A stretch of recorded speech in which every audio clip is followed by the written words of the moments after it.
અને હવે નજર કરીએ અન્ય સમાચાર પર। વાત કરીએ તાલાલાની। તાલાલામાં શંકાસ્પદ સરકારી અનાજનો જથ્થો ઝડપી પાડવામાં આવ્યો છે। બે રહેણાંક મકાનમાંથી 16 કટ્ટા ઘઉં અને 35 કટ્ટા ચોખા જપ્ત કરવામાં આવ્યા। પ્રાચીના આવાજ માફિયાનો જથ્થો હોવાનું સામે આવ્યું છે।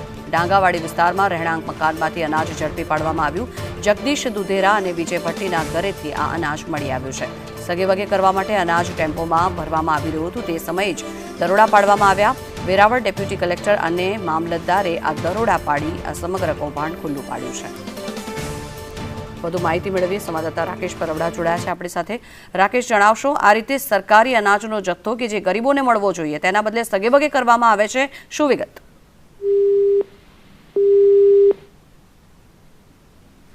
તો પ્રાચીના નામચીન અનાજનો જથ્થો સગેવગે કરતા હોવાનું સામે આવ્યું છે। આંકોલવાડીથી શંકાસ્પદ અનાજનો જથ્થો મળી આવ્યો છે।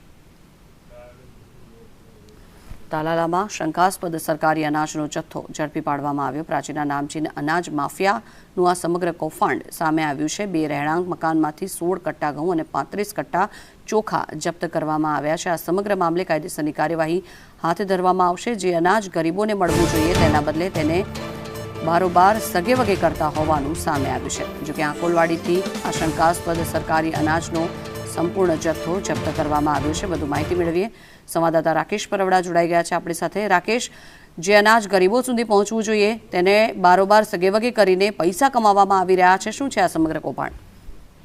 ચોક્કસથી ગીર સોમનાથ જિલ્લામાં છેલ્લા કેટલાય સમયથી જે સરકારી ગરીબોના પેટનું અનાજ છે તે બારોબાર સગેવગે કરવાનું આખું એક સુવ્યવસ્થિત કૌભાંડ ચાલતું હોય તેવા કિસ્સાઓ સામે આવી રહ્યા છે। જિલ્લા કલેક્ટર દિગ્વિજયસિંહ જાડેજા આ બાબતે ખૂબ જ કડક કાર્યવાહી કરી રહ્યા છે।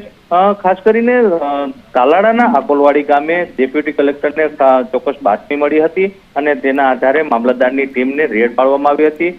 આકોલવાડી ગામે બે રહેણાંક મકાનોમાંથી જે જથ્થો મળી આવ્યો છે અને જે પ્રાથમિક તપાસમાં સામે આવ્યું છે કે જે કુખ્યાત અનાજ માફિયા છે એક પ્રાચી ગામનો, એની પણ સંડોવણી સામે આવી રહી છે। એટલે કહી શકાય કે જે ગરીબોનું અનાજ છે તે બારોબાર સગેવગે થઈ રહ્યું છે અને તંત્ર આવા તત્વોને નશ્યત કરવા માટે પણ કટિબદ્ધ બન્યું છે।